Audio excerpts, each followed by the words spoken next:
السلام علیکم ورحمۃ اللہ وبرکاتہ۔ جی معزز ناظرین، کیسے ہیں؟ طبیعت سے ٹھیک ہے؟ اللہ تعالیٰ آپ کو خوش رکھیں۔ صبح میں نے نسخہ شبابی کیپسول کے حوالے سے آپ کے سامنے ایک شیئر کیا تھا، تو میں نے وہاں ذکر کیا تھا کہ اس کے ساتھ طلاء مقوی استعمال کریں۔ تو ناظرین، یہ طلاء مقوی کے اجزاء ہیں، یہ بہت اعلیٰ طلاء ہے، چونکہ جو ہماری اندرونی بیماریاں ہوتی ہیں وہ تو منہ سے دوائی کھانے سے حل ہوتی ہیں، ٹھیک ہو جاتی ہیں۔ منہ سے دوائی کھاتے ہیں، خون میں تعلیل ہوتی ہے اور وہ جا کے اندر تاریک پیدا کرتی ہے یا امساک پیدا کرتی ہے، یا جو بھی مسائل ہوتے ہیں ان کو حل کرتی ہے۔ لیکن جو بیرونی بیماریاں ہوتی ہیں وہ مالش وغیرہ سے ہی ٹھیک ہوتی ہیں، ٹکور، مالش یا کوئی لیپ وغیرہ۔ تو یہ انہی میں سے ایک ہے طلاء مقوی، بہت اعلیٰ طلاء ہے۔ اس کے اجزاء آپ نوٹ فرما لیں، آپ کے سامنے ہیں۔ روغن دار چینی آپ نے 10 گرام لینے، روغن لونگ آپ نے 10 گرام لینے، روغن بیضہ مرغ آپ نے 10 گرام لینے، کاربالک ایسڈ آپ نے 10 گرام لینے، روغن مال کنگنی 100 گرام لینے، جوند بدستر کا روغن بنانا ہے وہ بھی 10 گرام، اور خراتین کا روغن بنانا ہے وہ بھی آپ نے 10 گرام، اور بیر بوٹی کا روغن بنانا ہے وہ بھی 10 گرام۔ یہ بازار سے بھی مل جاتے ہیں، لیکن سب سے اچھے وہ ہوتے ہیں جو آپ خود تیار کریں گے۔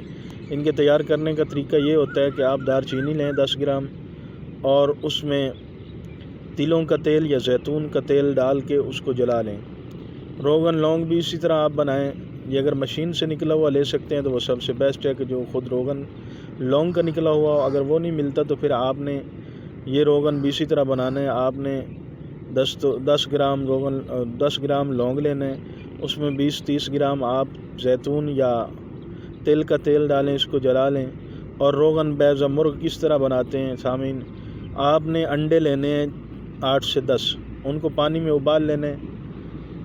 جب وہ پک جائیں، ابل جائیں، تو آپ نے ان کو نکال کے چھیل لینا ہے۔ ان کی زردیاں علیحدہ کر لینی ہیں اور سفیدی کو علیحدہ کر دینا ہے۔ یہ زردیاں آپ نے ہاتھ سے مسل لینی ہیں۔ مسلنے کے بعد کوئی برتن رکھنا ہے آپ نے، جو برتن آپ چولہے پہ رکھیں گے یا گیس پہ رکھیں گے، آگ نیچے جلائیں گے، یہ زردیاں اس میں رکھیں گے تو آگ جیسے جیسے جلتی جائے گی تو یہ زردیاں بھی جلنا شروع ہو جائیں گی اور دھواں دینا شروع کر دیں گی، اور ان کا تیل علیحدہ ہو جائے گا اور باقی مواد علیحدہ ہو جائے گا۔ کاربالک ایسڈ آپ میڈیکل سٹور یا پنسار سٹور سے لے سکتے ہیں 10 گرام۔ روغن مال کنگنی اسی طرح بنانی ہے آپ نے، 30 گرام یا 40 گرام آپ روغن لیں، مال کنگنی لیں، اور 100 گرام اس میں تلوں کا یا زیتون کا تیل ڈالیں اور اس کو جلا لیں۔ جوند بدستر اسی طرح تیل میں جلانے، روغن خراتین بھی آپ نے تیل میں اسی طرح جلا لینا ہے، اور روغن بیر بوٹی یہ خود تیل بن جاتے ہیں، کیونکہ اس کو آپ جب جلائیں گے تو یہ پگھل جاتے ہیں، یا اس کو بھی تیل میں جلا لیں تو بہتر اور اچھا ہوگا۔ تو ناظرین، یہ ہمارا طلاء مقوی ہے، بہت اعلیٰ نسخہ ہے، بہت زبردست نسخہ ہے۔ آپ نے پھر یہ نفس پہ مالش کرنی ہے۔ نفس کے مالش کے ساتھ ساتھ یہ آپ کے جسم، جہاں کوئی مسئلہ ہو جسم میں، وہاں بھی آپ مالش کر سکتے ہیں۔ بہت اعلیٰ اور فائدہ مند نسخہ ہے، مقوی طلاء ہے۔ یہ ہم نے آپ سے صبح وعدہ کیا، ابھی ہم نے یہ ڈاؤن لوڈ کر دیا۔ آپ ہمیں دعاؤں میں یاد رکھیں۔ اللہ تعالیٰ آپ کا حامی و ناصر ہو۔ السلام علیکم ورحمۃ اللہ وبرکاتہ۔ درود شریف لازمی پڑھتا رہا کریں۔ درود شریف میں بہت برکات ہیں، درود شریف میں شفا ہے، درود شریف میں بندے کے لیے اللہ تعالیٰ روزی اور رزق کے انتظامات فرماتے ہیں۔ جو بندہ درود شریف پڑھتا ہے اللہ تعالیٰ اس کی غیبی مدد فرماتے ہیں۔ جو بندہ درود شریف پڑھتا ہے میرے محبوب صلی اللہ علیہ وسلم کے سینہ مبارک کو ٹھنڈا کرتا ہے، اللہ کے محبوب کل قیامت کے دن اس کی شفاعت فرمائیں گے۔ اور آپ صلی اللہ علیہ وسلم کی حدیث مبارک ہے، قیامت کے دن سب سے زیادہ وہ میرے نزدیک ہوگا جس بندے نے مجھ پہ سب سے زیادہ درود شریف پڑھا ہوگا۔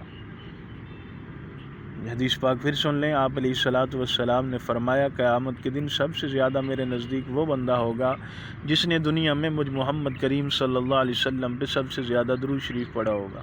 تو درود شریف پڑھتے رہا کریں، استغفار کی کثرت کریں، نماز کبھی نہیں چھوڑنی، یہ آج سے تہیہ کر لیں، نماز پڑھتے رہا کریں۔ اللہ آپ کا حامی و ناصر ہو، اللہ کریم آپ کو خوش رکھیں، اللہ آپ کے بچوں کی حفاظت فرمائیں۔ السلام علیکم ورحمۃ اللہ۔